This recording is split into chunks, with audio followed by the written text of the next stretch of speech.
Hello everyone, exam warrior में आप सभी का स्वागत है।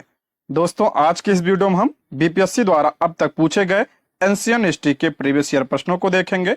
दोस्तों, इसके पहले की वीडियो में हम मॉडर्न हिस्ट्री, पॉलिटी, फिजिक्स और ज्योग्राफी के प्रश्नों कर चुके हैं।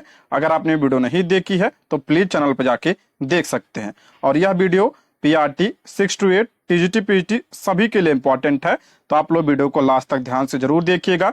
चलिए शुरू करते हैं। आज का पहला प्रश्न है, भारत में पशुपालन एवं कृषि के प्राचीनतम साक्ष्य प्राप्त हुए हैं।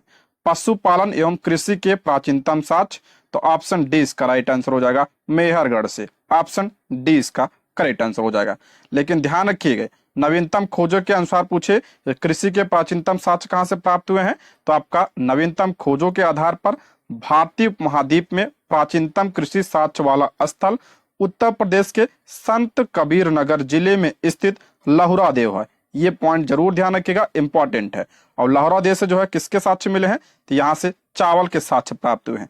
चावल के साक्ष्य यहाँ से प्राप्त हुए हैं। और मेहरगढ़ की बात करते हैं, मेहरगढ़ से किसके साक्ष्य मिले थे, तो गेहूं के साक्ष्य प्राप्त हुए थे। मेहरगढ़ से गेहूं के साक्ष्य प्राप्त हुए थे। और लहुरा देव से किसके साक्ष्य प्राप्त हुए हैं, तो चावल के साक्ष्य प्राप्त हुए हैं। इंपॉर्टेंट है, इसको आप लोग ध्यान रखिएगा। अगर हम बात करते हैं इसके पहले जो है चावल के साक्ष्य कहां से प्राप्त हुए थे, तो कोल्डीवा से। कोल्डीवा से प्राप्त हुए थे इसके पहले। इंपॉर्टेंट है, इसको ध्यान रखिएगा। ठीक है, आगे बढ़ते हैं। निम्नलिखित में से किसको कैथोलिक युग भी कहा जाता है? किसको कैथोलिक युग भी कहा जाता है, तो इसका राइट आंसर हो जाएगा ऑप्शन सी। ताम्र पाषाण युग को क्या कहा जाता है, कैथोलिक युग कहा जाता है। देखिए, ताम्र पाषाण युग को कैथोलिक युग भी कहा जाता है। जिन संस्कृतियों में तांबे के औजारों के साथ ही पत्थर के बने हुए उपकरणों का प्रचलन मिलता है, उन्हें प्रायः ताम्र पाषाण संस्कृतियां कहा जाता है। इंपॉर्टेंट है। नेक्स्ट है, हड़प्पा में मिट्टी के बर्तनों पर सामान्यतः किस रंग का उपयोग हुआ था, तो इसका राइट आंसर हो जाएगा ऑप्शन ए, लाल रंग का। ऑप्शन ए इसका करेक्ट आंसर हो जाएगा। व्याख्या इंपॉर्टेंट है इसकी। हड़प्पा निवासी मिट्टी के बर्तनों का व्यापक पैमाने पर निर्माण करते थे। प्रारंभिक हड़प्पा सभ्यता में पैर से चालित चाक का प्रयोग किया जाता था। परिपक्व हड़प्पा के दौर में हाथ से चालित चाकों का प्रयोग किया जाने लगा था। डिजाइन के आधार पर इन बर्तनों की दो श्रेणियां थी, एक तो बिना डिजाइन वाले बर्तन तथा दूसरे चित्रित मृतभांड। मृतभांडों को बनाने वाली मिट्टी में रेत का मिश्रण किया जाता था, जिनको पकाने पर यह हल्के भूरे लाल रंग का रूप ग्रहण कर लेती थी। इन मृतभांडों के ऊपरी हिस्सों में लाल रंग की पुताई कर दी जाती थी तथा निचले हिस्सों में काले रंग से विभिन्न प्रकार की चित्रकारी की जाती थी। इंपॉर्टेंट है, लाल और काला दोनों रंगों का प्रयोग होता था। ठीक है, नेक्स्ट है, सिंधु सभ्यता निम्नलिखित में से किस युग में पड़ता है? सभी को पता होगा, ऑप्शन डी इसका राइट आंसर हो जाएगा, आद्य ऐतिहासिक काल में। ऑप्शन डी इसका राइट आंसर हो जाएगा। सभी को पता है इतिहास को 3 भागों में बांटा गया है। आपका जो है पहला कौन सा है, पहला आपका प्रागैतिहासिक काल, दूसरा आपका आद्य ऐतिहासिक काल, तीसरा आपका है ऐतिहासिक काल। तो हड़प्पा किस में आता है, तो आपका आद्य ऐतिहासिक काल में आता है। ऑप्शन डी इसका राइट आंसर हो जाएगा, ऑप्शन डी। देखिए, आद्य ऐतिहासिक काल की विशेषता क्या है, तो इसमें जो है लेखन कला का ज्ञान तो है, परंतु अभी तक इसे पढ़ा नहीं जा सका है। ठीक है, ये पॉइंट जरूर ध्यान रखिएगा। नेक्स्ट है, सिंधु सभ्यता की सबसे महत्वपूर्ण विशेषता क्या थी? सिंधु सभ्यता की सबसे महत्वपूर्ण विशेषता क्या थी, तो ऑप्शन ए, पकी ईंट से बनी इमारत। ऑप्शन ए इसका करेक्ट आंसर हो जाएगा। सिंधु सभ्यता कैसी थी, तो नगरीय सभ्यता थी। ठीक है, नेक्स्ट बढ़ते हैं। निम्नलिखित में से कौन सा एक हड़प्पा का बंदरगाह है? मोस्ट इंपॉर्टेंट है, हड़प्पा का बंदरगाह कौन सा है, तो आपका लोथल। ऑप्शन बी इसका राइट आंसर हो जाएगा। हड़प्पी नगर लोथल गुजरात के अहमदाबाद जिले में भोगवा नदी के किनारे पर स्थित है। मोस्ट इंपॉर्टेंट है, भोगवा नदी के किनारे पर है और कहाँ पे, गुजरात में है। यहाँ की सर्वाधिक महत्वपूर्ण उपलब्धि हड़प्पा कालीन बंदरगाह है। यानी यहाँ से किसके साक्ष्य प्राप्त हुए थे, तो गोदीबाड़ा या बंदरगाह के साक्ष्य यहाँ से प्राप्त हुए थे। नेक्स्ट है, निम्नलिखित में से कौन सा हड़प्पा कालीन स्थल गुजरात में है? अभी पढ़ा, लोथल। ऑप्शन ए इसका राइट आंसर हो जाएगा, भोगवा नदी के किनारे पर है। ठीक है, नेक्स्ट है, निम्न में से किस हड़प्पा कालीन स्थल से टेराकोटा का हल प्राप्त हुआ? टेराकोटा का हल कहां से प्राप्त हुआ है, तो बनावली से प्राप्त हुआ है। ऑप्शन बी इसका राइट आंसर हो जाएगा। बीपीएससी 2016 का प्रश्न है। देखिए, हरियाणा के फतेहाबाद जिले में स्थित बनावली से टेराकोटा का हल प्राप्त हुआ है। बनावली कहाँ पे है, तो आपका हरियाणा में है। नेक्स्ट बढ़ते हैं। निम्न में से किस हड़प्पन नगर में जूते हुए खेतों के निशान मिले? बहुत इंपॉर्टेंट है। जूते हुए खेत के निशान कहाँ मिले हैं? तो आपका कालीबंगा में मिला है। ऑप्शन ए इसका राइट आंसर होगा, कालीबंगा। कालीबंगा कहाँ पे है? तो ये आपका राजस्थान में है। राजस्थान के हनुमानगढ़ जिले में घग्गर नदी के किनारे पर स्थित है ये कालीबंगा। यहाँ से जूते हुए खेत के साक्ष्य प्राप्त हुए हैं। मोस्ट इंपॉर्टेंट है, इसको ध्यान रखिएगा। लोथल से किसके साक्ष्य प्राप्त हुए हैं? तो गोदीबाड़ा के साक्ष्य प्राप्त हुए हैं। और गुजरात के धौलावीरा से हड़प्पा लिपि के बड़े आकार के 10 चिन्हों वाला एक शिलालेख मिला है। ये पॉइंट जरूर ध्यान रखिएगा। धौलावीरा से क्या प्राप्त हुआ है? तो आपका लिपि के बड़े आकार के 10 चिन्हों वाला एक शिलालेख प्राप्त हुआ है धौलावीरा से। और हरियाणा के फतेहाबाद जिले में स्थित बनावली से पक्की मिट्टी की बनी हुई हल्की प्रतिकृति मिली है। अभी हमने ऊपर पढ़ा था, तो ये सारे पॉइंट आप ध्यान रखिएगा। नेक्स्ट है, निम्नलिखित में से कौन हड़प्पा और मोहनजोदड़ो के उत्खनन से संबंधित नहीं थे? यानी कि इसमें नहीं पूछा है। तो आर डी बनर्जी ये तो थे। के एन दीक्षित ये भी हैं आपका। अगला है इसमें एम एस वत्स ये भी है। तो इसका राइट आंसर हो जाएगा option D. V A Smith नहीं है। ऑप्शन क्या हो जाएगा? डी इसका राइट आंसर हो जाएगा। 1921 में दयाराम साहनी ने हड़प्पा का सर्वेक्षण किया। मोस्ट इंपॉर्टेंट ये पूछा गया प्रश्न है, टीजीटी में बना था प्रश्न ये। वर्ष 1926-27 से वर्ष 1933-34 में मधोस स्वरूप वत्स हड़प्पा के उत्खनन कार्य से संबंधित रहे हैं। ठीक है। मोहनजोदड़ो की खोज सर्वप्रथम 1922 में राखल दास बनर्जी ने किया था। ये पॉइंट जरूर ध्यान रखिएगा। हड़प्पा की खोज दयाराम साहनी ने 1921 में और मोहनजोदड़ो की खोज 1922 में राखल दास बनर्जी ने किया था। ठीक है। इसके पुरातात्विक महत्व की ओर ध्यान आकर्षित किया।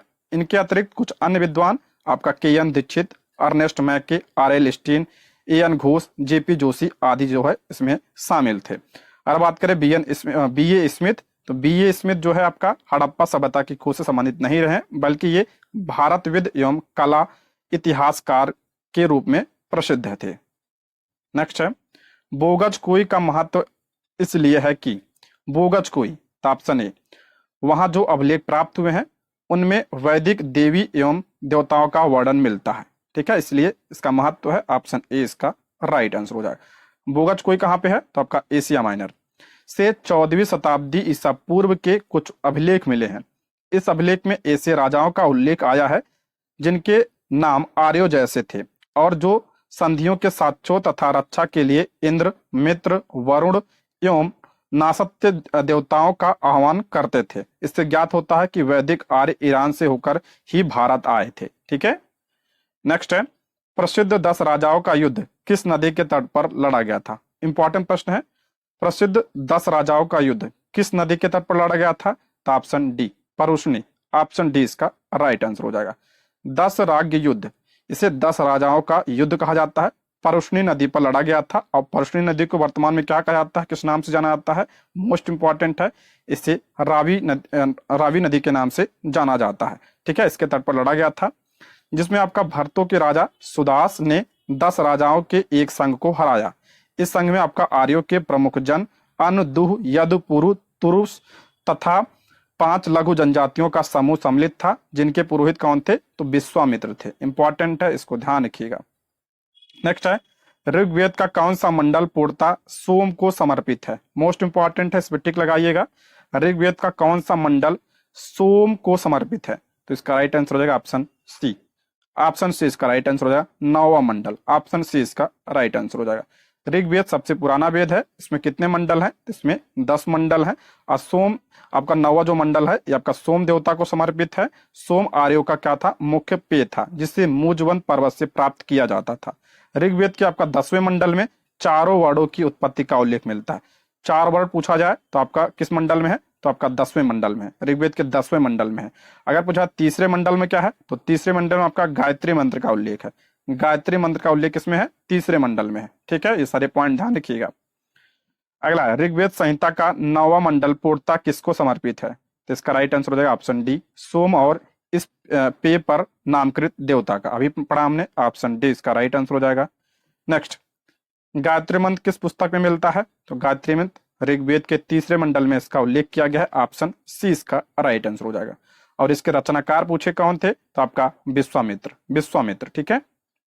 नेक्स्ट है, निम्न में से किस भारतीय दर्शन ने परमाणु सिद्धांत का प्रतिपादन किया? इंपॉर्टेंट है, परमाणु सिद्धांत का प्रतिपादन किसने किया था? तो ऑप्शन डी इसका राइट आंसर हो जाएगा, वैशेषिक ने। ऑप्शन डी, ये आपका दर्शन है, ऑप्शन क्या हो जाएगा? डी इसका राइट आंसर हो जाएगा। वैशेषिक दर्शन के अनुसार सृष्टि का निर्माण अणु से हुआ है। महर्षि कणाद इस दर्शन के क्या थे? प्रवर्तक थे। इंपॉर्टेंट है, ध्यान रखिएगा, कणाद। नेक्स्ट, महावीर स्वामी का जन्म कहाँ हुआ था? महावीर स्वामी का जन्म कहाँ पे हुआ था? तो ऑप्शन ए इसका राइट आंसर हो जाएगा, कुंडग्राम। ऑप्शन ए इसका करेक्ट आंसर हो जाएगा। देखिए कितनी बार पूछा गया प्रश्न है, बहुत इंपॉर्टेंट है, ये अक्सर एग्जाम में पूछा जाता है। महावीर स्वामी का जन्म कुंडग्राम या कुंडलग्राम वैशाली के निकट लगभग 599 ईसा पूर्व हुआ था। ध्यान रखिएगा, आपको कहीं कहीं 540 मिलेगा, लेकिन वो गलत है। अब जो है एनसीईआरटी में भी आपका 599 ईसा पूर्व लिख दिया गया है, 599 ईसा पूर्व में हुआ था। उनकी माता त्रिशला वैशाली के लिच्छवी गणराज्य के प्रमुख चेटक की बहन थी तथा पिता का नाम क्या था? सिद्धार्थ यात्रिक क्षत्रियों के संघ के क्या थे? प्रधान थे। उनके बड़े भाई नंदीवर्धन थे। कुछ प्राचीन संस्करण के एनसीईआरटी पुस्तकों में वही बता रहा हूं जो 540 दिया था, और वर्तमान में ध्यान रखिएगा ये कितना है? 599 ईसा पूर्व। ये डेट जरूर ध्यान रखिएगा। और इनका जन्म कहाँ पे? वैशाली के कुंडल ग्राम में हुआ था। ठीक है, कुंडग्राम में। ठीक, ये सब ध्यान रखिएगा, इंपॉर्टेंट है। आगे बढ़ते हैं। महावीर जैन की मृत्यु निम्नलिखित में से किस नगर में हुई थी? बहुत इंपॉर्टेंट है। महावीर स्वामी की जो है मृत्यु कहां पे हुई थी? ऑप्शन सी, पावापुरी में हुई थी। Option C. जन्म कब हुआ था? तो आपका 599 ईसा पूर्व में वैशाली के निकट कुंडग्राम में हुआ था। इनके पिता का नाम जो है सिद्धार्थ, इनके पिता का नाम सिद्धार्थ, जो वज्र संघ के क्या थे? प्रमुख सदस्य थे। 527 ईसा पूर्व के लगभग 72 वर्ष की आयु में राजगृह के समीप स्थित पावापुरी नामक स्थान में उन्होंने शरीर त्याग दिया। सभी को पता होगा, कॉमन प्रश्न है, कई बार आ चुका है ये प्रश्न। भगवान महावीर का प्रथम शिष्य था, ये इंपॉर्टेंट है। भगवान महावीर का प्रथम शिष्य कौन था? तो आपका जमाली। ऑप्शन ए इसका राइट आंसर होगा, जमाली। अगर बात करें, इनका जन्म तो हो गया, ठीक है, 599 ईसा पूर्व में। और इनके अगर पत्नी नाम पूछा जाए तो यशोदा, इनकी पत्नी का नाम यशोदा, और इनकी पुत्री का नाम था प्रियदर्शना। ठीक है, प्रियदर्शना। और उस पुत्री का विवाह जमाली नाम के क्षत्रिय से हुआ था, जो बाद में महावीर स्वामी का अनुयायी बना, यानी जो इनका दामाद था। ठीक है, इनका दामाद जो है इनका पहला शिष्य था। ठीक है, ये बस यही ध्यान रखिएगा। आगे बढ़ते हैं। निम्नलिखित में से कौन सबसे पूर्वकालिक जैन ग्रंथ कहलाता है? सबसे पूर्वकालिक जैन ग्रंथ, तो ऑप्शन सी इसका राइट आंसर हो जाएगा, 14 पूर्व। ऑप्शन क्या हो जाएगा? सी इसका राइट आंसर हो जाएगा, ऑप्शन सी। देखिए, 14 पूर्व प्राचीनतम जैन ग्रंथ है। अंतिम नंद राजा के समय में संभूत विजय तथा भद्रबाहु संघ के अध्यक्ष थे, तथा ये ही महावीर द्वारा प्रदत्त 14 पूर्वों के विषय में जानने वाले अंतिम व्यक्ति थे। 12 अंग में जैन सिद्धांतों का संकलन प्रथम जैन सभा में किया गया था। इंपॉर्टेंट है, ये ध्यान रखिएगा। नेक्स्ट है मोस्ट इंपॉर्टेंट प्रश्न। महात्मा बुद्ध ने अपना पहला धर्म चक्र प्रवर्तन किस स्थान पर दिया? धर्म चक्र प्रवर्तन किसे कहा जाता है? तो पहले उपदेश को कहा जाता है। पहले उपदेश को क्या कहा जाता है? पहले तो यही ध्यान रखिएगा, धर्म चक्र प्रवर्तन कहा जाता है। और पहला उपदेश दिया कहाँ पे था? तो सारनाथ में दिया था। ऑप्शन बी इसका राइट आंसर हो जाएगा। बहुत बार बता चुका हूं उसके बारे में। ठीक है, सारनाथ में पहला उपदेश दिया था। ठीक है, जिसे क्या कहा जाता है? धर्म चक्र प्रवर्तन कहा जाता है। पूछा जाए सर्वाधिक उपदेश कहाँ पे दिया था? तो श्रावस्ती में, श्रावस्ती में सर्वाधिक उपदेश दिया था। और अंतिम उपदेश कहाँ पे दिया था? तो कुशीनगर में अंतिम उपदेश दिया था। ठीक है, नेक्स्ट बढ़ते हैं। महात्मा बुद्ध का महापरिनिर्वाण कहाँ हुआ? महापरिनिर्वाण यानी मृत्यु। दूसरा पॉइंट ध्यान रखिएगा, मृत्यु को क्या कहा जाता है? इनके मृत्यु को महापरिनिर्वाण कहा जाता है। और कहाँ पे हुआ था? तो कुशीनगर में हुआ था। ऑप्शन सी इसका राइट आंसर हो जाएगा, ऑप्शन सी इसका करेक्ट आंसर हो जाएगा। ठीक है, और अब बात करें 483 ईसा पूर्व में 80 वर्ष की अवस्था में उन्होंने शरीर त्याग दिया। बौद्ध ग्रंथों में से महापरिनिर्वाण कहा गया है। ठीक है, नेक्स्ट है त्रिपिटक किसकी धार्मिक पुस्तक है? त्रिपिटक इंपॉर्टेंट है, ये बौद्ध। ऑप्शन डी इसका राइट आंसर हो जाएगा, त्रिपिटक। ठीक है, बौद्ध संबंधित है। इसमें कौन कौन से पिटक आते हैं? आपका विनय पिटक और सुत्त पिटक और अभिधम्म पिटक।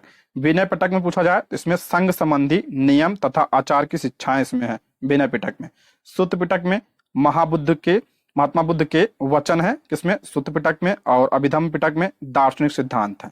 ठीक है, नेक्स्ट है त्रिरत्न या तीन रत्न जैसे सटीक ज्ञान, सच्ची आस्था और सटीक क्रिया निम्न में से किससे संबंधित है। प्रैक्टिस सेट में करा चुका हूं, ये सब प्रश्न इंपॉर्टेंट है। किससे संबंधित है, तो इसका राइट आंसर हो जाएगा ऑप्शन सी, जैन धर्म से संबंधित है। ऑप्शन सी इसका राइट आंसर हो जाएगा। जैन धर्म में आपका तीन रत्न है, सम्यक दर्शन, सम्यक ज्ञान और सम्यक आचरण। ठीक है, ऑप्शन सी इसका राइट आंसर हो जाएगा। नेक्स्ट है निम्नलिखित में से कौन सी बात बौद्ध धर्म तथा जैन धर्म में समान नहीं है। कौन सी बात बौद्ध धर्म तथा जैन धर्म में समान नहीं है, ये सब प्रैक्टिस सेट में सब करा चुका हूं। तो ऑप्शन क्या हो जाएगा, सी इसका राइट आंसर हो जाएगा, आत्मदमन। Option C. गौतम बुद्ध ने मध्यम मार्ग का उपदेश दिया, किसका, मध्यम मार्ग का। वे मोक्ष के लिए कठोर साधना एवं काया क्लेश में विश्वास नहीं करते थे। इसके विपरीत महावीर स्वामी ने मोक्ष प्राप्त के लिए घोर तपस्या तथा शरीर त्याग को आवश्यक बताया था। ठीक है, इंपॉर्टेंट है ये। नेक्स्ट है बोध गया में बोध वृक्ष अपने वंश की इस पीढ़ी का है। इसका राइट आंसर हो जाएगा ऑप्शन सी। देखिए इसमें डाउट है, कहीं कहीं आपको पांचवी पीढ़ी मिलता है, कहीं कहीं छठी पीढ़ी मिलता है, तो ऑप्शन सी इसका राइट आंसर हो जाएगा। देखिए यहाँ पे बात करें अगर तत्वों में विवाद होने के कारण बिहार लोक सेवा आयोग ने इस प्रश्न को मूल्यांकन से बाहर कर दिया था। ठीक है, इसलिए जो इसको बाहर कर दिया था, स्पेशली ध्यान मत दीजिए आप लोग। ठीक है, नेक्स्ट बढ़ते हैं। बराबर की गुफाओं का उपयोग किसके आश्रय गृह के रूप में हुआ था, ये इंपॉर्टेंट है। बराबर की गुफा, तो इसका राइट आंसर हो जाएगा ऑप्शन ए। आजीविकों किससे संबंधित है ये, ऑप्शन ए इसका राइट आंसर हो जाएगा। आजीवक संप्रदाय से संबंधित है ये बराबर की गुफा। देखिए मौर्य युग में पर्वत गुफाओं को काटकर निवास स्थान बनाने की कला का महत्वपूर्ण विकास हुआ। अशोक तथा उसके पौत्र दशरथ के समय में बराबर तथा नागार्जुनी पहाड़ियों को काटकर आजीविकों के लिए आवास बनाए गए थे। अशोक के समय बराबर पहाड़ी की गुफाओं में सुदामा की गुफा, कड़ चौपड़ नामक गुफा प्रसिद्ध है। इंपॉर्टेंट है, इसको ध्यान रखिएगा। आजीवक संप्रदाय से संबंधित है ये। ठीक है, नेक्स्ट है आजीवक संप्रदाय के संस्थापक थे। आजीवक संप्रदाय अभी हमने जो पढ़ा, तो इसका राइट आंसर हो जाएगा ऑप्शन सी, मक्खली गोसाल इसके क्या थे, संस्थापक थे। ऑप्शन सी इसका राइट आंसर हो जाएगा, ऑप्शन सी इसका राइट आंसर हो जाएगा। मक्खली गोसाल जो है प्रारंभ में महावीर स्वामी के शिष्य थे, किंतु बाद में मतभेद के चलते इन्होंने महावीर की शिष्टता त्याग कर आजीवक नामक स्वतंत्र संप्रदाय की स्थापना की। इनका मत नियतिवाद कहा जाता है, जिनके अनुसार संसार की प्रत्येक वस्तु भाग्य द्वारा पूर्व नियंत्रित एवं संचालित होता है।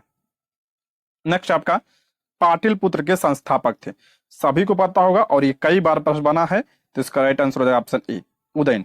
पाटिलपुत्र का स्थापना किसने किया था, उदयन ने किया था। ऑप्शन क्या हो जाएगा, बी इसका राइट आंसर हो जाएगा। और उदयन जो है किस वंश का शासक था, तो उदयन आपका जो है हर्यक वंश का शासक था।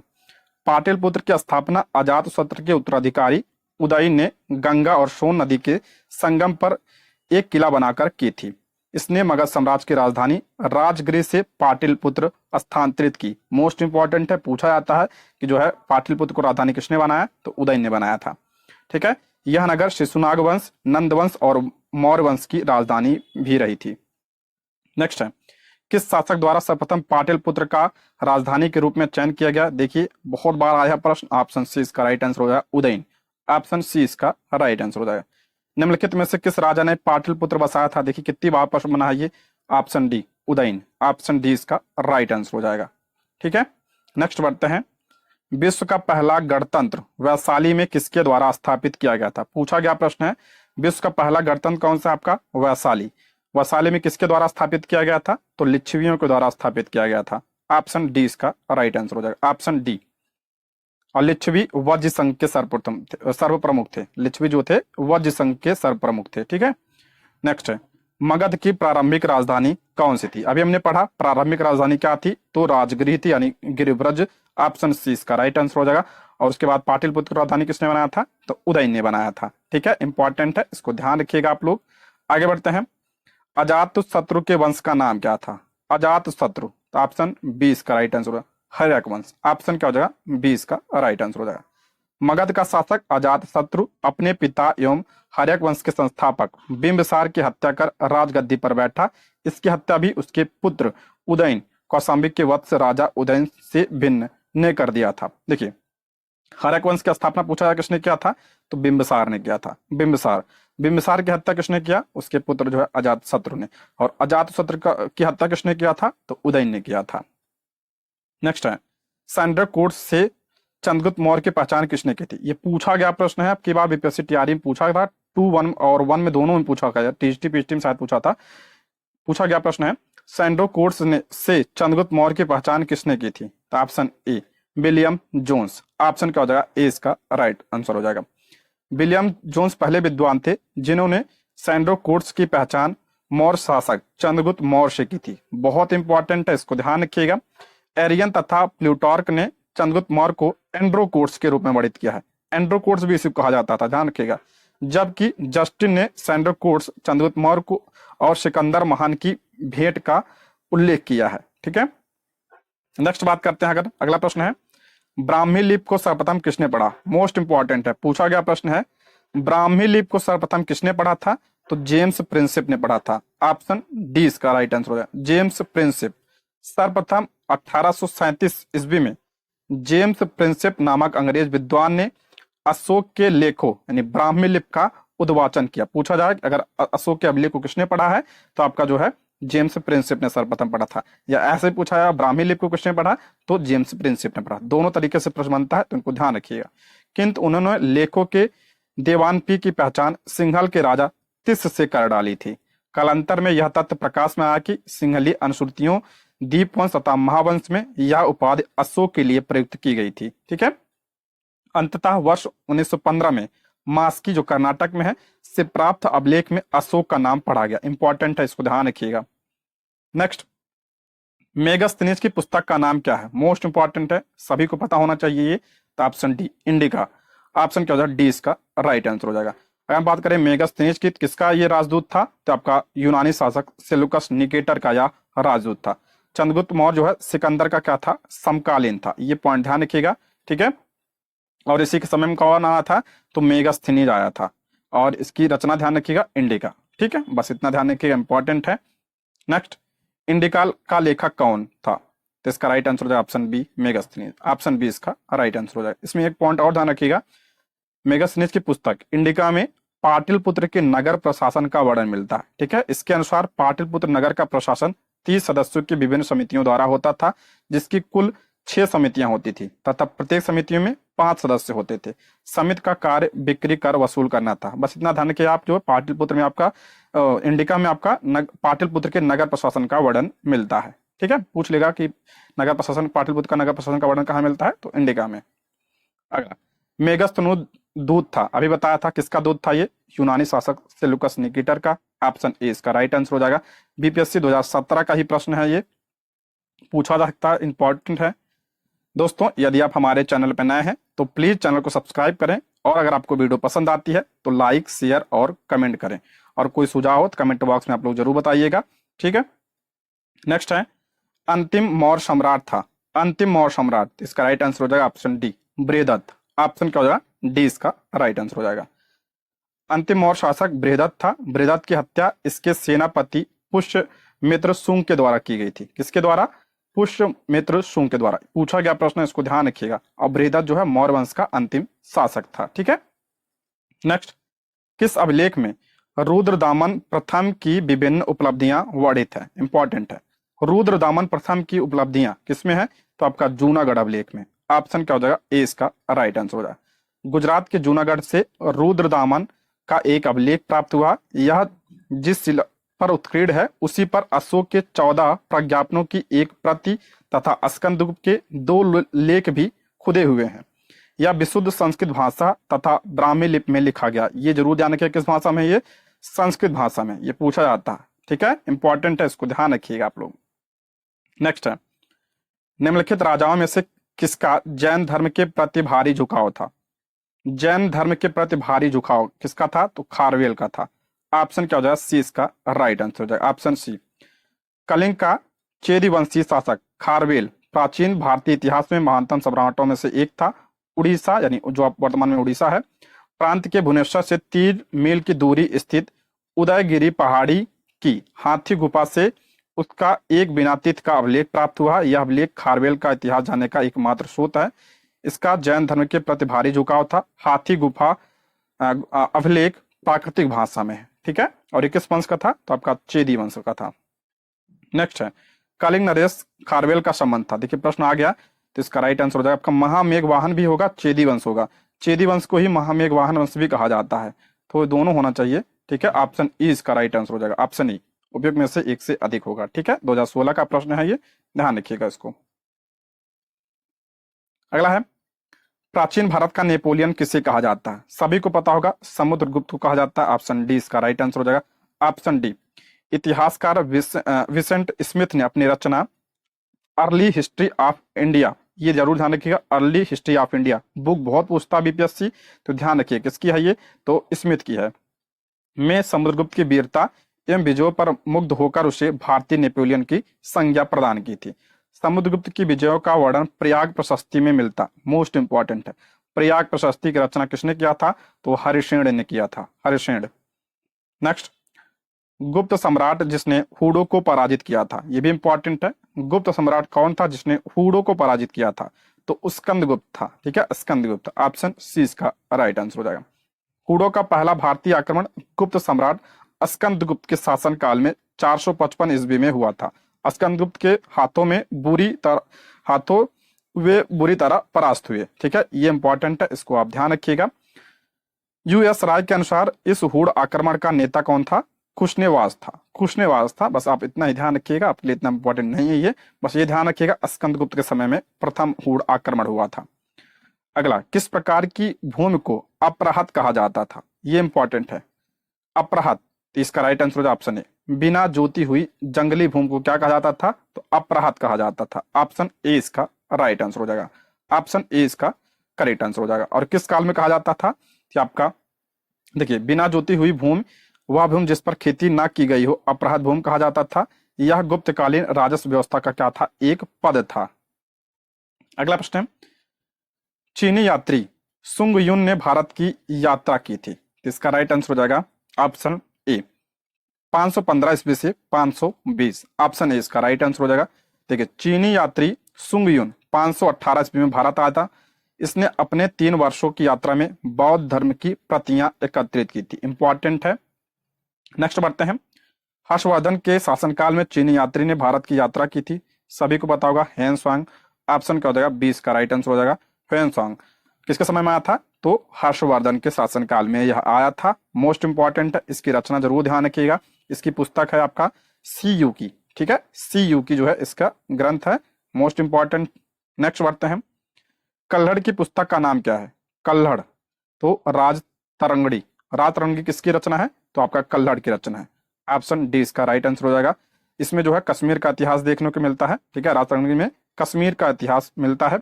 इस ग्रंथ की रचना कल्हड़ ने जय सिंह के शासनकाल में पूर्ण किया।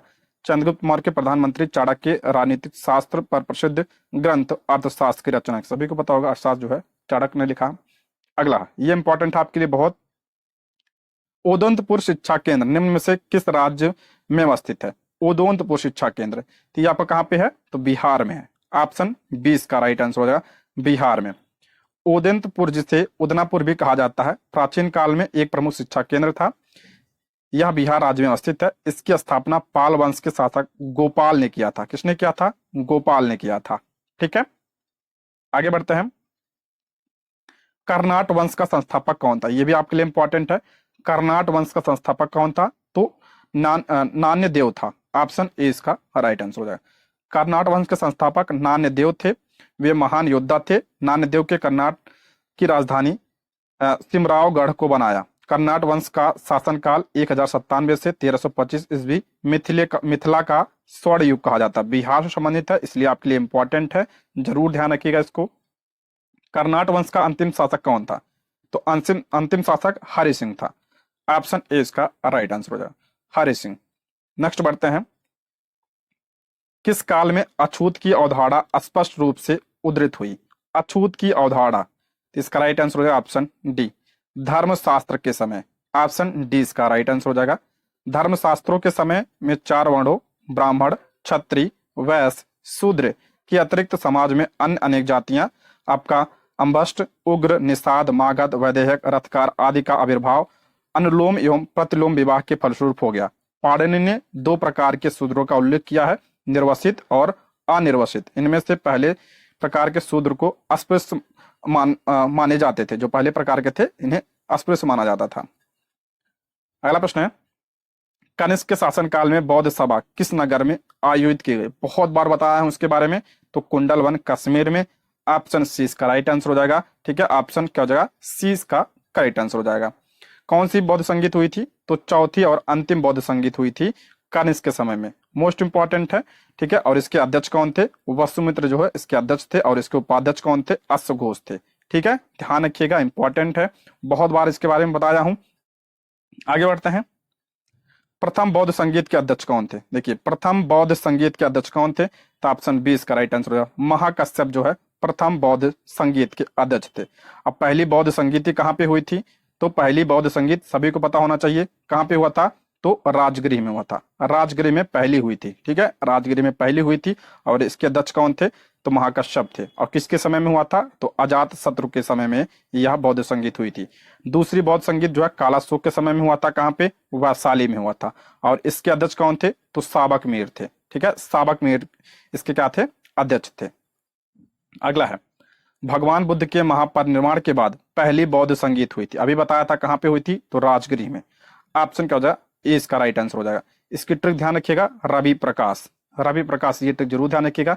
रा से आपका पहला पूछे तो आपका राजगिरी, वी से आपका दूसरा हो गया वैशाली, प्रा से आपका हो गया क्या? पाटलिपुत्र, तीसरी और चौथी कहाँ पे? ये हो गया कश्मीर से कश्मीर, यानी कुंडलवन। तो ये ट्रिक ध्यान रखिएगा, रवि प्रकाश। नेक्स्ट है, मिलान करना है। जन्म दिया है, अच्छा, जन्म कहाँ पे हुआ था? किसके बारे में दिया है? ये बुद्ध के बारे में दिया है। ठीक है, महात्मा बुद्ध का जन्म कहाँ पे हुआ था? तो जन्म आपको सभी को पता होना चाहिए, लुम्बिनी में हुआ था। ज्ञान की प्राप्ति बोधगया में हुआ था। प्रथम प्रवचन कहाँ पे दिया था? सारनाथ में, जिसे धर्मचक्र प्रवर्तन कहा जाता है। और निधन कहाँ पे हुआ?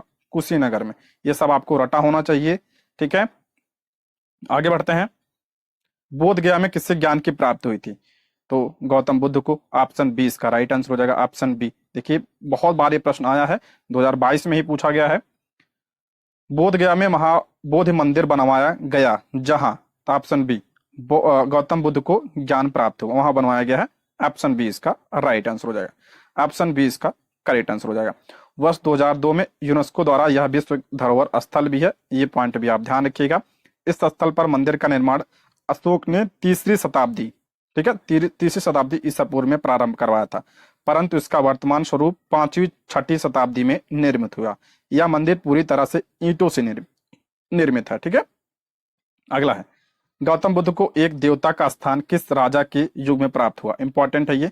तो कनिष्क के समय में। ठीक है, ऑप्शन बी इसका राइट आंसर हो जाएगा। देखिए, कनिष्क के शासनकाल में कौन सी बौद्ध संगीत हुई थी? चौथी बौद्ध संगीत हुई थी। और इसमें जो है बौद्ध धर्म दो गुटों में बढ़ गया था, आपका हीनयान और महायान। ठीक है, हीनयान और महायान दो संप्रदाय में बढ़ गया था। महायान शाखा में बुद्ध को देवता माना गया, ठीक है, और उनकी पूजा की जाने लगी। इसी के साथ अनेक बोधिसत्वों की भी पूजा प्रारंभ हुई। ये पॉइंट ध्यान रखिएगा। ठीक है, महायान से। नेक्स्ट, ईसा पूर्व 6वीं सदी में विश्व की प्रथम गणतंत्रात्मक व्यवस्था कहाँ थी? अभी बताया था वैशाली में। ऑप्शन क्या हो जाएगा? ए इसका राइट आंसर हो जाएगा। ऑप्शन ए इसका करेक्ट आंसर हो जाएगा। नेक्स्ट है, 16 महाजनपदों की सूची उपलब्ध है। 16 महाजनपदों की सूची जो है किसमें उपलब्ध है? तो आपका अंगुत्तर निकाय में है। अंगुत्तर निकाय। ऑप्शन बी इसका राइट आंसर हो जाएगा। ऑप्शन बी इसका राइट आंसर हो जाएगा। ठीक, बात करें अगर बौद्ध ग्रंथ, अंगुत्तर निकाय में 16 महाजनपदों की सूची है। ये अंगुत्तर निकाय जो है बौद्ध ग्रंथ है। ठीक है, 16 महाजनपद। आप राजधानी याद कर लीजिएगा, मेन की याद करिएगा। सबसे पहले आप अंग और मगध, इसका जरूर ध्यान रखिएगा। वैशाली का और कौशल का। वज्र का भी पता होना चाहिए। मल्ल, चेदी, वत्स, कुरु, पंचाल, मत्स्य, सूरसेन, अस्मक, अवंती, गंधार और कंबोज। ये आपका 16 महाजनपद थे। और ध्यान रखिएगा, मात्र एक महाजनपद अस्मक जो था ये दक्षिण भारत में स्थित था। ठीक है, दक्षिण भारत में स्थित था।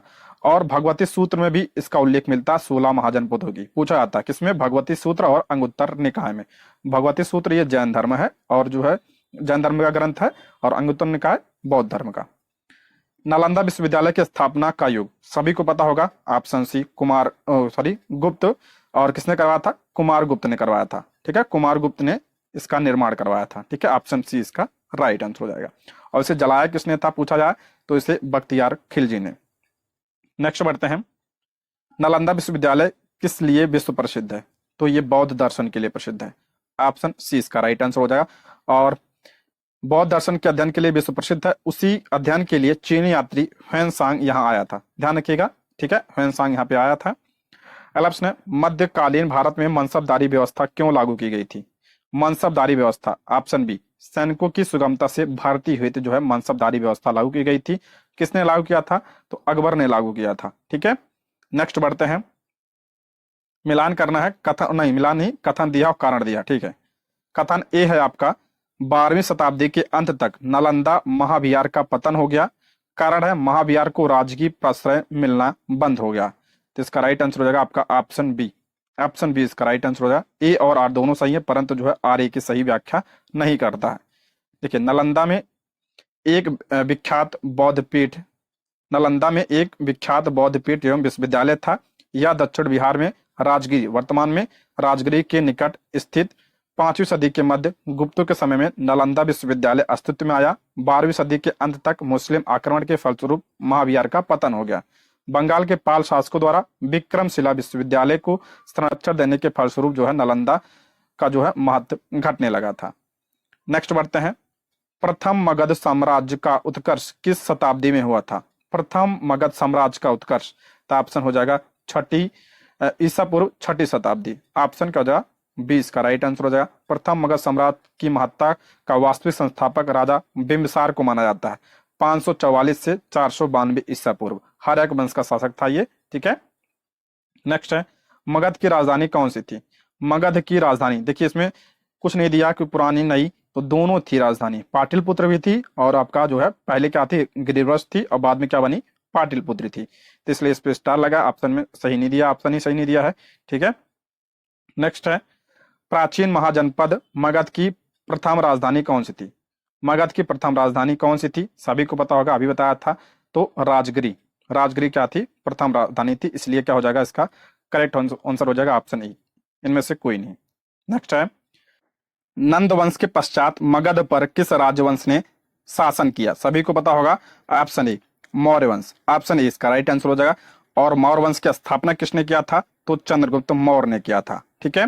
नेक्स्ट है, जिसके ग्रंथ में चंद्रगुप्त मौर्य का विशिष्ट रूप से वर्णन हुआ है वह है, इंपॉर्टेंट प्रश्न है, तो इसका राइट आंसर हो जाएगा ऑप्शन सी, विशाख दत्त।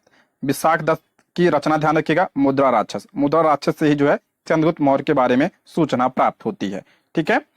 और विशाख दत्त की अन्य रचना ध्यान रखिएगा, देवी चंद्रगुप्तम, ये भी आपका किसकी है? विशाख दत्त की। और अभिसारिका वंचितक, यह भी आपका किसका है? विशाख दत्त की रचना है, ठीक है। अगला है, निम्नलिखित में से मगध का कौन सा राजा सिकंदर महान के समकालीन था?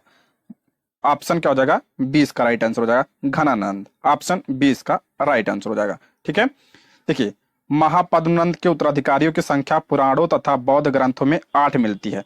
इस वंश का अंतिम शासक कौन था? तो आपका घनानंद था, जो सिकंदर का समकालीन था। उसे यूनानी लेखकों ने अग्रमेज कहा था, ये पॉइंट जरूर ध्यान रखिएगा, इंपॉर्टेंट है, ठीक है। जोनो फोन उसे बहुत धनाढ़ व्यक्ति बताता है, उतना इंपॉर्टेंट नहीं है, बस इतना ध्यान रखिएगा, ठीक है। नेक्स्ट है, पाटिलपुत्र में स्थित चंद्रगुप्त का महल मुख्यतः बना था, ये इंपॉर्टेंट है, किसका बना है? ये आपका लकड़ी का। ऑप्शन क्या हो जाएगा? सी इसका राइट आंसर हो जाएगा। बिहार में पटना के समीप बुलंदी बाग एवं कुम्भहार में की गई खुदाई से मौर्य काल के लकड़ी के विशाल भवनों के अवशेष प्रकाश में आए हैं। इंपॉर्टेंट है क्योंकि बिहार से संबंधित है, इसलिए आपके लिए इंपॉर्टेंट हो जाता है ये, ठीक है। नेक्स्ट है, अष्टप्रधान का गठन किसने किया था? ये पूछा गया प्रश्न है बीपीएससी तैयारी में। अष्टप्रधान का गठन किसने किया था? तो शिवाजी ने। ऑप्शन डी इसका राइट आंसर हो जाएगा, शिवाजी। ऑप्शन डी इसका राइट आंसर हो जाएगा। इसमें आपका जो है 8 मंत्रियों का समूह था। इसमें आपका पेशवा, अमात्य, मंत्री, सचिव, सुमंत, सेनापति, पंडित राव, न्यायाधीश इसमें शामिल थे, ठीक है। ये आपका अष्टप्रधान।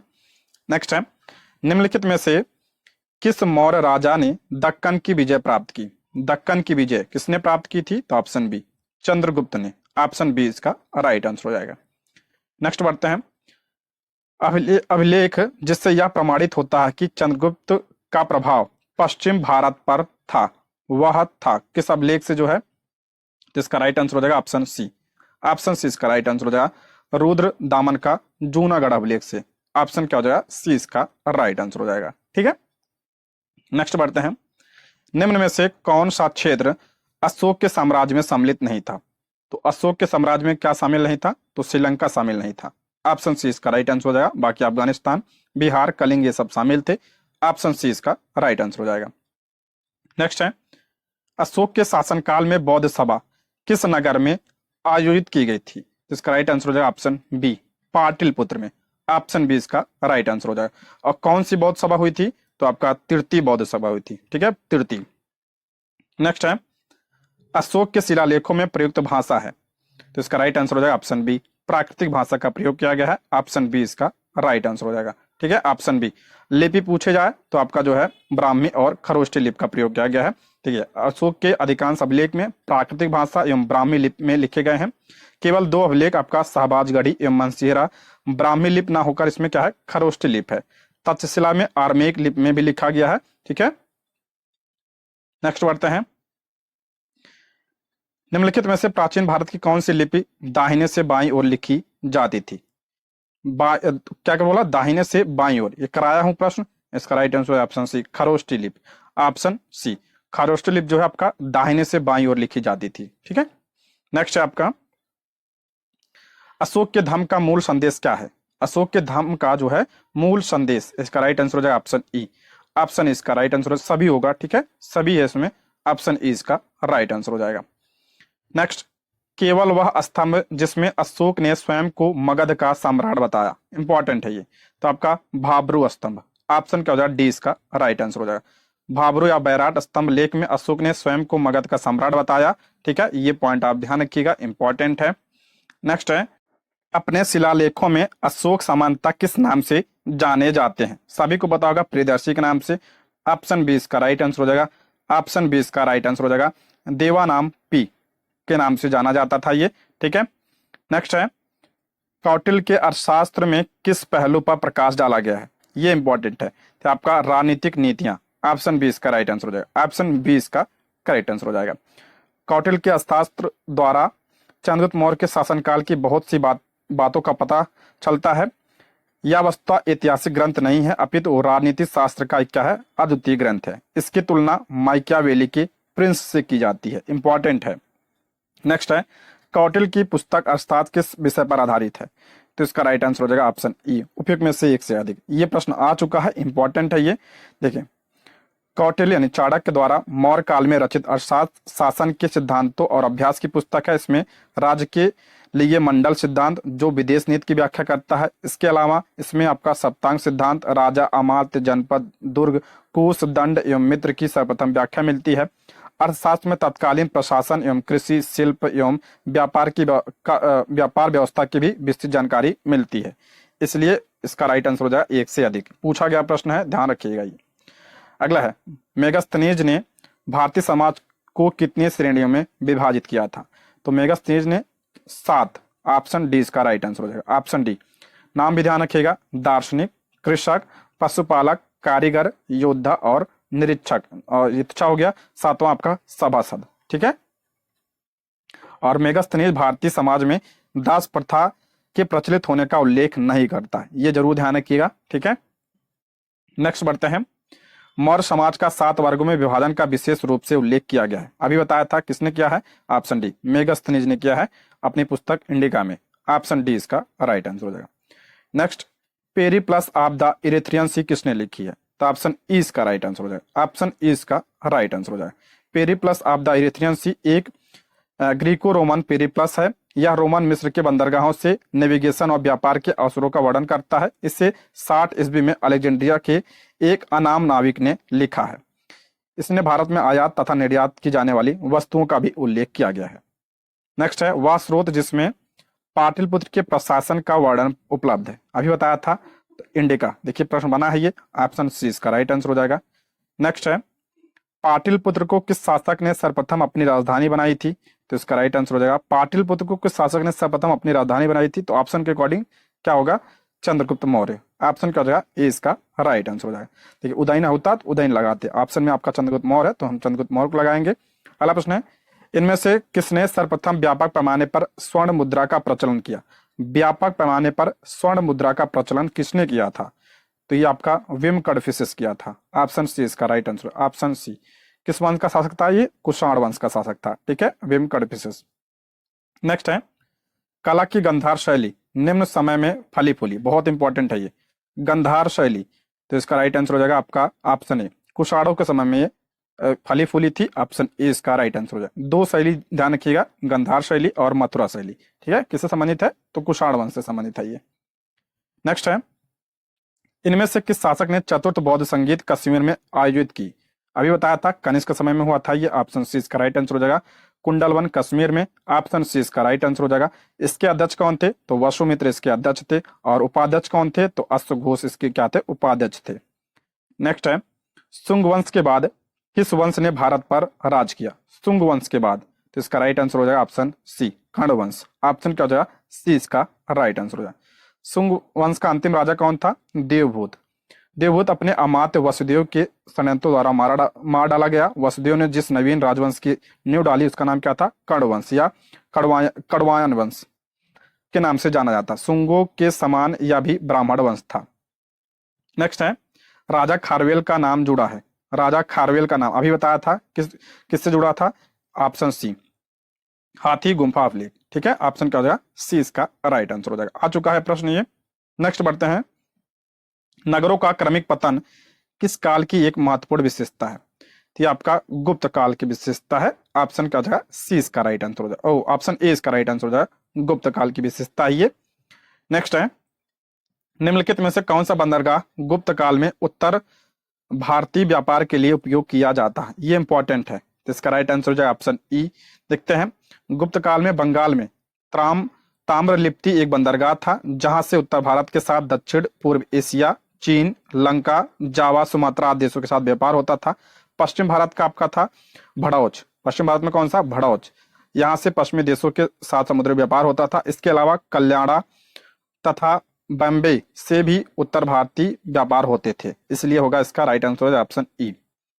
अगला प्रश्न है, किस शासक वंश ने मंदिरों एवं ब्राह्मणों को सबसे अधिक ग्राम अनुदान में दिए थे? किस शासक वंश ने मंदिरों एवं ब्राह्मणों को सबसे अधिक ग्राम अनुदान में दिए थे? तो इसका राइट आंसर हो जाएगा ऑप्शन ए। किसने दिया था? तो गुप्तों ने दिया था, ठीक है। ऑप्शन ए इसका करेक्ट आंसर हो जाएगा। अगला प्रश्न है, गुप्त युग में भूमि राजस्व की दर क्या थी? तो भूमि राजस्व की दर जो है गुप्त युग में पूछा है। ऑप्शन बी, उपज का छठा भाग थी, ठीक है। ऑप्शन बी इसका राइट आंसर हो जाएगा। गुप्त अभिलेखों में भूमि कर को उद्रंग तथा भाग कर भी कहा जाता है, ठीक है, ये ध्यान रखिएगा। उद्रंग और भाग कर कहा गया है। अगला, भागवत संप्रदाय के विकास में किसकी देन अत्यधिक थी? भागवत संप्रदाय, तो आपका गुप्त। ऑप्शन डी इसका राइट आंसर हो जाएगा। ऑप्शन डी इसका करेक्ट आंसर हो जाएगा। अधिकांश शासक जो है गुप्त वंश के परम भागवत की उपाधि धारण करते थे, ठीक है, परम भागवत की। अला इनमें से किसने पहली बार यह व्याख्या की थी कि पृथ्वी के अपनी धुरी पर घूमने के कारण प्रतिदिन सूर्योदय एवं सूर्यास्त होता है? ये किसने कहा था? तो आर्यभट्ट ने सर्वप्रथम कहा था। ऑप्शन ए इसका राइट आंसर हो जाएगा। Option A. अगला है, इनमें से कौन गुप्त काल में औषधि के क्षेत्र में अपने प्रकार के लिए जाने जाते थे? इसका राइट आंसर हो जाएगा ऑप्शन ई इसका करेक्ट आंसर हो जाएगा। देखिए, सुश्रुत को आपका शल्य चिकित्सक का जनक माना जाता है। किसे? सुश्रुत को माना जाता है। या काशी के रहने वाले थे। इनका काल लगभग 600 ईसा पूर्व माना जाता है। सौनक ऋग्वेद कालीन ऋषि थे। शूद्रक गुप्तकालीन नाटककार एवं साहित्यकार थे। सौमिला गुप्तकालीन नाटककार हैं जिसे कालिदास ने भास और कविपुत्र के साथ याद किया है। इस प्रकार गुप्त काल में औषधि क्षेत्र में उपयुक्त में से किसी ने कार्य नहीं किया था। यद्यपि बिहार लोक सेवा आयोग ने अपने प्रारंभिक उत्तर में इसका उत्तर ए माना। चूंकि गुप्त काल का प्रारंभ 275 एडी श्रीगुप्त से आरंभ होता है, जो सुश्रुत के मान्यकाल के करीब 1000 वर्ष के बाद का है, इसलिए सुश्रुत को गुप्त काल के समकालीन मानना औचित्यपूर्ण नहीं है। ये पॉइंट ध्यान रखिए, इनमें से कोई नहीं होना चाहिए, ठीक है। नेक्स्ट है, चीनी यात्री ह्वेनसांग ने किस विश्वविद्यालय में अध्ययन किया था? अभी हम पढ़ चुके हैं इसके बारे में, नालंदा में, ठीक है। ऑप्शन डी इसका राइट आंसर हो जाएगा। नालंदा विश्वविद्यालय की स्थापना किसने करवाई थी? तो कुमारगुप्त ने करवाई थी। नेक्स्ट है, ह्वेनसांग की भारत में यात्रा के समय सूती कपड़ों के उत्पादन के लिए सबसे प्रसिद्ध नगर था। सूती कपड़ों के लिए, तो मथुरा था। ठीक है, ऑप्शन बी इसका राइट आंसर हो जाएगा। ऑप्शन बी, मथुरा जो है औद्योगिक नगरी थी। ठीक है, नेक्स्ट है, कभी बाण निवासी था। बाण, इसका राइट आंसर हो जाएगा ऑप्शन ए, पाटिलपुत्र का। ऑप्शन ए इसका राइट आंसर हो जाएगा। बाण भट्ट हर्षवर्धन के क्या थे, दरबारी कवि थे। ये पाटलिपुत्र क्षेत्र के निवासी थे। हर्षचरित, कादम्बरी, चंडी शतक इनकी प्रमुख रचना है। मोस्ट इंपॉर्टेंट, ध्यान रखिए, हर्षचरित और कादम्बरी तो पूछा जाता है एग्जाम में। आगे बढ़ते हैं।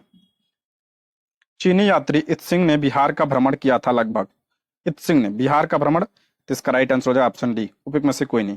देखिए, चीनी यात्री इत्सिंग 671 या 672 में, जब वह युवक था, अपने 37 बौद्ध सहयोगियों के साथ बौद्ध धर्म के अवशेषों को देखने की इच्छा से पाश्चात्य विश्व का भ्रमण करने का निश्चय किया। वह दक्षिण से समुद्री मार्ग से होकर भारत आया। 675 से 685 तक नालंदा विश्वविद्यालय में अध्ययन किया। 693 से 94 के लगभग सुमात्रा होता हुआ वह चीन लौट गया। ठीक है, ऑप्शन में कोई नहीं है। नेक्स्ट है आपका, प्रसिद्ध चीनी यात्री फायान किसके शासनकाल में भारत आया था। सभी को पता होगा, इंपॉर्टेंट है ये, तो आपका चंद्रगुप्त द्वितीय के समय में आया था ये। ऑप्शन बी इसका राइट आंसर हो जाएगा, जिसे आप लोग चंद्रगुप्त द्वितीय विक्रमादित्य के नाम से भी जानते हैं। अगला है, नालंदा विश्वविद्यालय के संस्थापक कौन थे। सभी को पता होगा, कुमारगुप्त। ऑप्शन बी इसका राइट आंसर हो जाएगा। ऑप्शन बी इसका करेक्ट आंसर हो जाएगा। ठीक है, नेक्स्ट बढ़ते हैं। ताम्र लेख दर्शाते हैं कि प्राचीन काल में बिहार के राजाओं का संपर्क था, तो जावा सुमात्रा से। ऑप्शन डी इसका राइट आंसर हो जाएगा। ऑप्शन डी इसका करेक्ट आंसर हो जाएगा। नेक्स्ट बढ़ते हैं।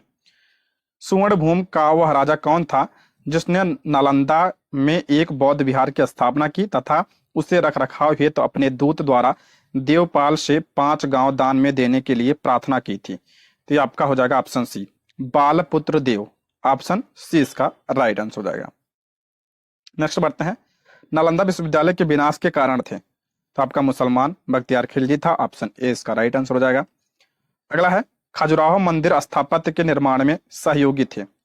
खजुराहो मंदिर स्थापत्य के निर्माण में सहयोगी थे, तो आपका ऑप्शन ए, चंदेलों ने इसका निर्माण करवाया है। ऑप्शन ए इसका राइट आंसर हो जाएगा। इंपॉर्टेंट है, इसको ध्यान रखिएगा, मध्य प्रदेश में है ये। अगला, विक्रमशिला शिक्षा केंद्र के संस्थापक का नाम क्या था। तो धर्मपाल, मोस्ट इंपॉर्टेंट है, विक्रमशिला शिक्षा केंद्र इसकी स्थापना किसने, तो पाल वंश के शासक धर्मपाल ने इसकी स्थापना करवाई थी। और ये कहाँ पे है, तो आपका भागलपुर जिले में स्थित था। ठीक है, भागलपुर में था, ये इंपॉर्टेंट है आपके लिए। नेक्स्ट है, निम्नलिखित राजवंश में किसका उल्लेख संगम साहित्य में नहीं हुआ। किसका उल्लेख जो है संगम साहित्य में नहीं हुआ, तो उसका राइट आंसर हो जाएगा ऑप्शन ए, कदम का। बाकी संगम साहित्य में आपका चेर, चोल और पांड्य का उल्लेख मिलता है। ठीक है, ऑप्शन क्या हो जाएगा, ए इसका राइट आंसर हो जाएगा। नेक्स्ट बढ़ते हैं। संगम युग में उरैयूर किसके लिए विख्यात था, ये इंपॉर्टेंट है, तो इसका राइट आंसर है ऑप्शन बी, कपास के व्यापार का ये महत्वपूर्ण केंद्र था उरैयूर। ठीक है, नेक्स्ट है, मुद्रा राक्षस का लेखक। मुद्रा राक्षस लेखक कौन है, विशाखदत्त। ऑप्शन बी इसका राइट आंसर हो जाएगा। आ चुका है प्रश्न ये। पृथ्वीराज राजसू के लेखक, तो option D, Chand Bardai. Option D इसका राइट आंसर हो जाएगा। नेक्स्ट है, स्वप्नवास वदत्ता। स्वप्नवास वदत्ता के लेखक कौन है, तो आपका भास की रचना है ये। ठीक है, ऑप्शन बी इसका राइट आंसर हो जाएगा। भास की रचना है, ये इंपॉर्टेंट है, इसको ध्यान रखिएगा आप लोग। आगे बढ़ते हैं हम। कुमार संभवम महाकाव्य किस कवि ने लिखा। सभी को पता होगा कुमार संभवम किसकी रचना है, तो आपका कालिदास की रचना है। ऑप्शन डी इसका राइट आंसर हो जाएगा। ठीक है, इसमें 17 सर्ग है। नेक्स्ट है, किरातार्जुनीयम पुस्तक किसने लिखा। इंपॉर्टेंट है, ये पूछा गया प्रश्न है, ये आपकी बार पूछा था 9th-10th में पूछा था शायद ये। ठीक है, भारवी की रचना है, उसमें भारवी का नाम दिया ही नहीं था, ऑप्शन ई था उसका करेक्ट आंसर हो जाएगा। तो ये भारवी की रचना है, किरातार्जुनीयम। नेक्स्ट है, उस स्रोत का नाम बतलाइए जो प्राचीन भारत के व्यापारी मार्गों पर मौन है। तो इसका राइट आंसर हो जाएगा option B, Milind Panh. Option B इसका राइट आंसर हो जाएगा। इंपॉर्टेंट है ये, पाली भाषा में बौद्ध भिक्षु नागसेन द्वारा लिखित मिलिंद पन्हों में नागसेन एवं हिंद यवन शासक मिनांडर के बीच वार्तालाप का वर्णन इसमें मिलता है। इसका रचना किसने किया है, तो नागसेन ने किया है। इंपॉर्टेंट है ये। अगला है, हर्षचरित नामक पुस्तक किसने लिखा, अभी बताया था बाणभट्ट की रचना है ये। ऑप्शन बी इसका राइट आंसर हो जाएगा, ऑप्शन बी। अगला है, चोल वंश का संस्थापक कौन था। चोल वंश की स्थापना किसने किया था, तो विजयालय ने किया था। ऑप्शन क्या हो जाएगा, ए इसका राइट आंसर हो जाएगा। ऑप्शन ए इसका करेक्ट आंसर हो जाएगा। ठीक है, और हम बात करें तंजावुर के शैव मंदिर, राज राजेश्वर मंदिर या बृहदेश्वर मंदिर का निर्माण राजराज प्रथम ने करवाया था? मोस्ट इंपॉर्टेंट है ये आपका बृहदेश्वर मंदिर का निर्माण किसने करवाया था? राजराज प्रथम ने करवाया था, चोल वंश का शासक था। अगला है आपका, चोल काल किसके लिए प्रसिद्ध था? चोल काल ये आपका स्वशासन के लिए प्रसिद्ध था, यानी ग्राम पंचायत के लिए प्रसिद्ध था ये। ठीक है, ऑप्शन ए इसका राइट आंसर हो जाएगा। नेक्स्ट बढ़ते हैं, कौन सा मध्यकालीन भारतीय साम्राज्य का व्यापक स्तर पर स्थानीय स्वशासन के लिए प्रसिद्ध था? अभी बताया था, तो चोल, ऑप्शन बी इसका राइट आंसर हो जाएगा। अगला, दक्षिण भारत के मंदिरों के आकर्षण द्वार क्या कहलाते थे? दक्षिण भारत के मंदिरों के आकर्षक द्वार क्या कहलाते थे? उन्हें गोपुरम कहा जाता है। ठीक है, ऑप्शन बी इसका राइट आंसर हो जाएगा, गोपुरम। दक्षिण के मंदिरों के आकर्षक द्वार को गोपुरम कहते हैं। पांड्यों चोलों के राज्यकाल में द्रविड़ शैली पनपती रही। पांड्यकाल में मंदिर छोटे होते थे, किंतु उनके प्रांगण के चारों ओर अनेक प्राचीर बनाए जाते थे।